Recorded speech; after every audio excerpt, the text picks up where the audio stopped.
Hi, you guys. Good morning. So they're back to the same shenanigans and hater shit that they were doing in 2021, 2022, etc. Specifically with editing, making my front tooth look really bogus and bad and yellow and like a pat of butter, calling me names, taunting me and telling me to go to the dentist, calling me ugly, bullying me, to the point where I literally would rather be dead than alive, blatantly ignoring whenever I ask the authority for assistance, editing my videos, editing my photos, not allowing me to ever go live or share experience when I have a full face of makeup or, to do a tutorial, but then almost forcing the issue when I'm, no makeup and on my way to the gym running late in a space of stressed out and, nervous or unsettled, etc. and so forth. At my new apartment, someone registered my name to my mail, which I specifically was not doing because I've already been stalked for 5 years. Someone else sent me like 30 Bibles. I don't believe in God anymore. So pushing that on me in my home would not only be illegal and harassment, but it would also be stalking. In addition, there are numerous programs. I have been doing everything in my power to connect with tech people. Xavier, take a photo of that, please.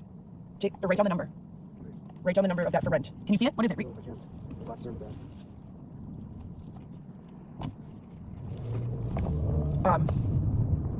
Sorry guys. So someone has been sliding shit under my door, harassing things, saying that there are people coming in and out of my apartment all day, but then I call my landlord saying, hey, my rent is paid. It's been paid every month since I moved in here. Even if it wasn't paid, I'm protected under a lease agreement. And in the state of Illinois, as well as this country, you have to take someone to formal eviction court if you'd like to evict them. I get along with my landlord. My management company has never spoken poorly of me or to me. What's going on? Why are you saying that there's people going in and out of my unit? When I call you and tell you someone stole something out of my unit, you literally called me crazy. She literally said that I was imagining things and that I needed to calm down, that no one was going in and out of my apartment. Xavier and I came home last week or 2 weeks ago, and 3 out of 5 days, I swear to God, I kid you not, what was in the bathroom, Xavier? What was there? In the toilet, all over the seat. Like, it looked like someone paper mache'd it. Like, it was awful. And guess who had to clean that up?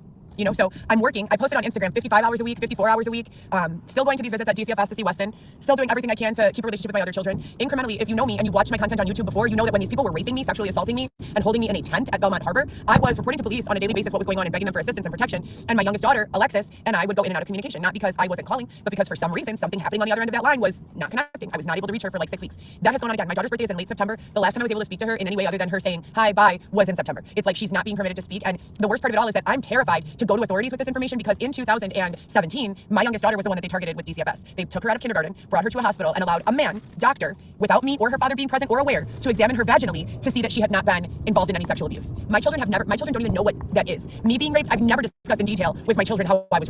It's disgusting. This agency will accept a phone call from any and everyone saying that there's something wrong. So they're intentionally causing these gaps in conversation and in my ability to communicate with my children. But then if I freak out about it too much, or try to get law enforcement to do a home visit to make sure or a well check to make sure she's okay, then they threaten to put it back in DCFS. I and her father, we are not drug users. We are not abusers. Neither of us are, unethical scumbags. Her father has always worked full-time as an armed security guard with a gun, and I have always been employed at least full-time, if not full-time and part-time. So I don't understand this fucking targeting, and it's sick, and it's disgusting, and I've been reporting on it for a long time now, publicly, through YouTube, through Instagram, through Facebook, and my understanding is that once